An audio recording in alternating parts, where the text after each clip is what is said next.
عمر بیت رہی تھی مگر وہ موت سے پہلے حور کے انتظار میں تھا اور اسے یقین بھی تھا کہ اللہ اس کی دعا قبول ضرور فرمائے گا۔ ایک نہ ایک دن وہ اس کی دعا کو ضرور سنے گا اور وہ اسے حور بھی دے گا۔ پیارے دوستو، دعا مانگتے اس پر وہی کیفیت طاری ہو گئی۔ وہ مسجد سے باہر نکلا، ابھی ذرا سا آگے بڑھا تھا کہ اسے گلی کے اندھیرے میں کسی لڑکی کی رونے کی آواز سنائی دی۔ وہ مڑا اور اس کی طرف چل پڑا جہاں سے کسی لڑکی کے رونے کی آواز آ رہی تھی۔ اس نے دیکھا کہ ایک نقاب پوش لڑکی اس وقت ایک سنسان جگہ پر کیوں کھڑی رو رہی ہے، شاید کوئی ضرورت مند ہو۔ یہ سوچ کر وہ لڑکی کے پاس گیا اور تھوڑی سی روشنی جب اس لڑکی کے چہرے پر پڑی تو اس کے پاؤں سے زمین نکل گئی۔ یہ تو وہی اسی طرح کا چہرہ تھا جس کے عشق میں وہ دیوانہ ہو چکا تھا۔ علی جمال نے ہمت کر کے کانپتی آواز میں اس لڑکی سے پوچھا کہ تم کون ہو اور یہاں کھڑی کیوں رو رہی ہو؟ اس لڑکی نے روتے ہوئے بتایا کہ میں بے سہارا ہوں اور یتیم خانے سے بھاگ آئی ہوں مگر نہیں جانتی کہ کہاں جاؤں گی۔ وہ مجھ سے غلط کام کروانا چاہتے تھے، اسی لیے میں وہاں سے بھاگ آئی ہوں اور اب رات میں کہاں جاؤں؟ بھیگی اور پیاسی، جیب میں کوئی پیسہ نہیں۔ علی جمال کو جہاں وہ پہلی نظر میں بھا چکی تھی اس کے دل کو قرار محسوس ہو رہا تھا۔ وہ سمجھ گیا کہ اللہ نے ویسی ہی نین نقوش کی یہ لڑکی اس کی دعاؤں کے نتیجے میں اسے عطا فرمائی ہے۔ اس نے کہا کہ تم فکر نہ کرو، قریب ہی میرا گھر ہے، اگر تم مجھ پر اعتبار کرو تو میرے گھر چلو، وہاں میری ماں ہے، وہ تمہیں خوشی سے اپنا لے گی۔ اس لڑکی نے کہا کہ اعتبار کرنے کے علاوہ میرے پاس اور کوئی چارہ نہیں۔ اور دوستو، علی جمال اس لڑکی کو گھر لے آیا۔ گھر آ کر اسے ماں سے ملوایا، سب وجہ بتائی۔ ماں نے اس کو دیکھا اور کہا بیٹا پریشان مت ہو، مجھے اپنی ماں سمجھو، یہ آج سے تمہارا گھر ہے۔ تمہارا نام کیا ہے بیٹی؟ اس لڑکی نے اپنی بڑی بڑی آنکھوں سے ماں کو دیکھا اور ایک نظر علی جمال کو اور بولی میرا نام حریم ہے۔ علی جمال نقاب میں ہی اسے دیکھا تھا۔ وہ علی جمال کے سامنے ہمیشہ منہ ڈھانپ کر آتی تھی۔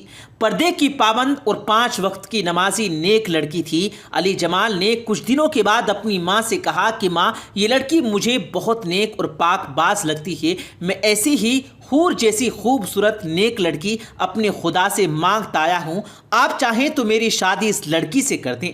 ماں نے سنا تو بے حد خوش ہو گئی، بیٹے کا ماتھا چوما اور اللہ کا شکر ادا کیا۔ ماں نے اسی وقت حریم سے بات کی جس پر اس نے شرما کر رضامندی کا اظہار کر دیا۔ پیارے دوستو، علی جمال اور حریم کی شادی ہو گئی۔ علی جمال نے پہلی رات جب اس کا پورا سراپا حسن و جمال دیکھا تو سجدے سے شکر ادا کیا کہ یہ میری سوچ سے بھی زیادہ خوبصورت ہے۔ اس نے حریم کو دل سے محبت دی، اس کی ہر چیز کا خیال رکھا اور حریم نے بھی علی جمال پر اپنی ساری محبتیں نچھاور کر دی۔ 5 سال دوستو کیسے بیتے علی جمال نہیں جانتا۔ اس کو بس لگا کہ جیسے وقت کو پر لگ گئے ہوں اور وہ اڑ گیا ہو۔ 5 سالوں میں اللہ تعالیٰ نے اسے ہر چیز سے نوازا جس کی ایک انسان تمنا کر سکتا ہے مگر اولاد نہیں ہو پائی۔ ماں نے 5 سال صبر کیا مگر اس کا صبر کا پیمانہ اب ٹوٹنے لگا تھا کیونکہ اس کو اپنے بیٹے سے نسل کی خواہش تھی۔ اس نے بیٹے سے بات کی۔ بیٹے نے کہا ماں، یہ تو اللہ کی دین ہے، اللہ جب چاہے گا اولاد سے نواز دے گا، آپ فکر نہ کریں۔ مگر دوستو، اولاد کو لے کر آئے دن علی جمال کی ماں باتیں کرنے لگی اور دونوں کی محبت میں اب ویسی کڑوی باتیں شامل ہونے لگی۔ 2 سال اوز گزرے۔ ماں نے کہا بیٹا، یہ لڑکی مجھے بانجھ لگتی ہے، میں اپنی زندگی میں تیری اولاد دیکھنا چاہتی ہوں تو دوسری شادی کر لے۔ علی جمال نے کہا نہیں ماں، ایسا سوچنا بھی مت، مجھے حریم سے محبت ہے، اولاد ہوگی تو اسی سے ہوگی ورنہ میں کبھی بھی اس کا دل نہیں توڑوں گا۔ مگر ماں نے تو جیسے اس بات کی ضد پکڑ لی تھی، اب دونوں میں تھوڑی خفگی آ گئی۔